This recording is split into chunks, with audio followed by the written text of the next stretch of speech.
2 दीस पयलीं सगळ्यांक खबर आसतलें की हे सरकारान कशी मस्ती करून देव खापरेश्वराचें देवूळ पर्वरी डेमोलिश केल्लें आनी ते हाजे वयल्यान खूब लोकांच्यो भावना दुखोवल्यो गेल्यो आनी सरकारान जे मागीर कितें केलें डायवर्ट करपाक टॅक्टिक्स त्योय सगळ्यांनी पळयल्या।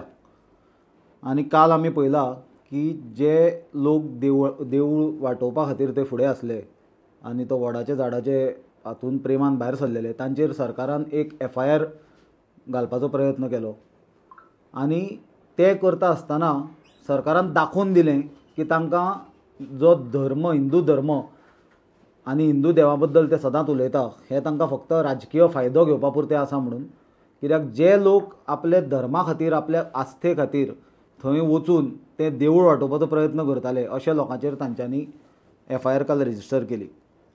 पण सदांच म्हणटा भगवान के घर देर होती अंधेर न्ही म्हणून, तशें म्हाका दिसता देव खापरेश्वरानूच आपलो चमत्कार दाखयलो आनी एका दिसा भितर हे BJPचो उल्टो काळ म्हणटा तो सुरू जालो। काल BJPचो एक पयलींचो लिडर आनी BJPचो मंत्री जो आसलो पांडुरंग मडकयकर बाब, ताणें स्टेटमेंट केलो आनी सामको सिरियस स्टेटमेंट केलो की ताणें आपले स्वताचे कामा खातीर कसले फायल्स क्लियर करपा खातीर 20 लाख रुपया 15 लाख रुपया एका मिनिस्टराक ब्रायब पे करची पडली म्हणून।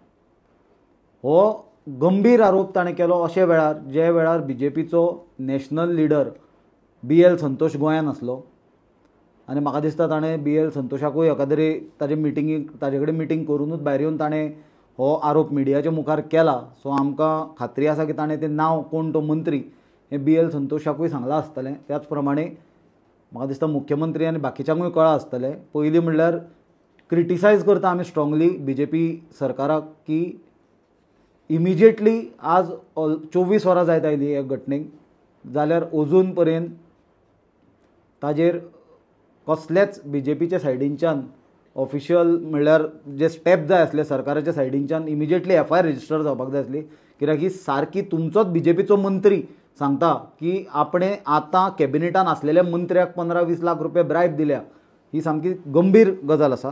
पण आमी पळयलां की अजून पर्यंत कसलीच FIR रेजिस्टर जाल्ली ना। आमी गव्हर्नराक पत्र बरोवन रिक्वेस्ट केला की CBI इन्क्वायरी ऑर्डर करची, कित्याक हातून जो कंप्लेनंट आसा जाणें एलिगेशन केला तो एक एक्स फॉर्मर मिनिस्टर जावन आसा आनी जे मनशाचेर आरोप जाला तो कॅबिनेटाचो मंत्री जावन आसा। त्या खातीर पुलीस कितले सिरियसनेसान इन्वेस्टिगेट करतले हो एक प्रश्न निर्माण जाता आनी हे कारणां खातीर CBI इन्क्वायरी ही नेसेसरी दिसता। कित्याक एक सेंट्रल एजन्सी इम्पार्शियल इन्वेस्टिगेशन करपाची आशा आमी बाळगूंक शकता। ऑल्दो आमकां खबर आसा की ज्यो सेंट्रल एजन्सीज आसा तांकां हें सरकार कशें वापरता। आतां सगळ्यान एक जे गजाल कॉन्ट्रास्ट हातून जो दिसलो तो म्हणल्यार नरेंद्र मोदी दिल्ली बसला प्रायम मिनिस्टर आनी तो BJPचो सगळ्यान व्हडलो लिडर, तो सांगता ना खाऊंगा ना खाने दूंगा म्हणून।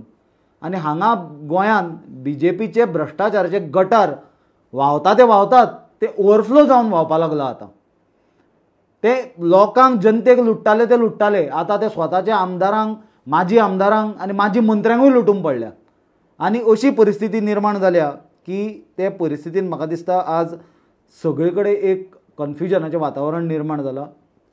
आनी हे गजाली खातीर जेन्ना मंत्र्यांकूय मिडियान तुमी विचारले खूब जाणांक, माविन गुदिन्होचो आमी रिप्लाय आयकलो, तो सांगता जो लोक शीशे के घर में रहते वो दूसरों पे पत्थर नहीं फेका करते, म्हणल्यार तो इनडायरेक्टली अग्री करता की आमी सगळे चोर म्हणून।